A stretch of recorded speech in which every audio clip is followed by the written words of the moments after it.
ঘন সবুজে ঘেরা এক বিশাল জঙ্গল, যেখানে নির্বাচিত নেতা হাতি অবসরে গেলে সিংহ নেতা হয়।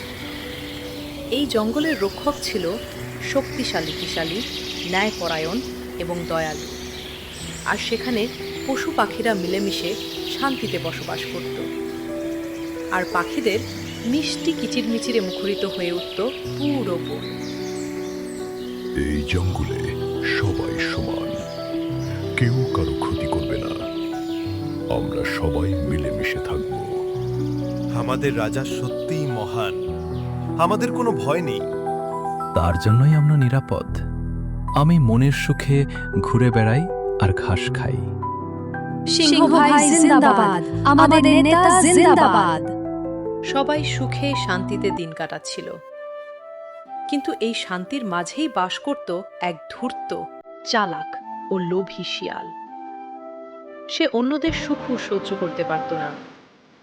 যদি আমি সবাইকে বিভ্রান্ত করতে পারি, তাহলে পুরো জঙ্গল আমার নিয়ন্ত্রণে চলে আসবে, আর আমি হব এই বনের রাজা। যদিও আমি রোগা পাতলা।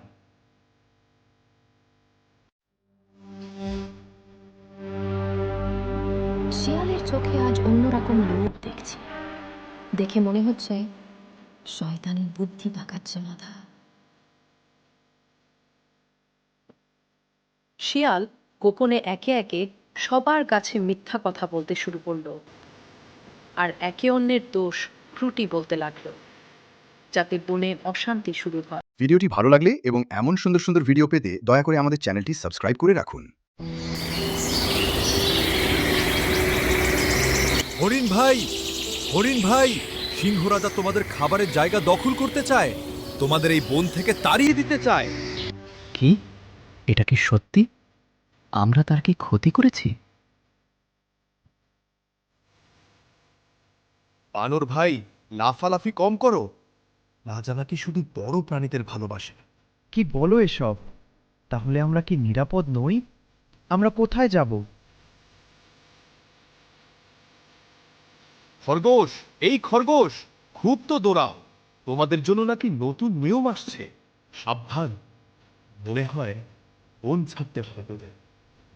এভাবে ধীরে ধীরে পুরো জঙ্গলে ভয়, সন্দেহ আর বিভেদ ছড়িয়ে পড়ল। একে অন্যের শত্রু হয়ে গেল। এরপর তোতা পাখির কাছে গিয়েও সিংহ রাজার নামে বদনাম করল। কিন্তু বুদ্ধিমান তোতা পাখি শিয়ালের সব ষড়যন্ত্র ধরে ফেলল।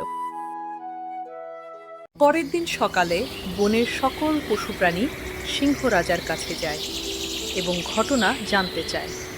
কি হয়েছে আমার বোনের ভাইরা? তোমরা একসাথে আমার বাড়িতে? বলো তো শুনি, কি হয়েছে? সিংহ ভাই, তুমি নাকি আমাদের বনে থাকতে দিবে না? আমাদের কি তাড়িয়ে দিবে? আমরা কি কোনো দোষ করেছি? আমরা তো একে অন্যে ভালোই ছিলাম সিংহ ভাই। শিয়াল, তুমি বন্ধুত্ব নষ্ট করতে চেয়েছো।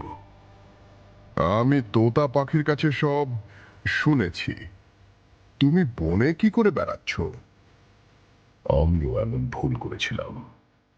মনে রেখো, মিথ্যা, প্রতারণা ও শত্রুতা কখনো জয়ী হয় না। সত্য, বিশ্বাস ও ঐক্যই সবচেয়ে বড় শক্তি। আমাকে ক্ষমা করুন, লোভে পড়ে আমি ভুল করেছি। ক্ষমতার লোভ আমাকে পেয়ে বসেছিল। আমি আর এমন করব না। এরপর থেকে জঙ্গলে আবার শান্তি ফিরে এলো।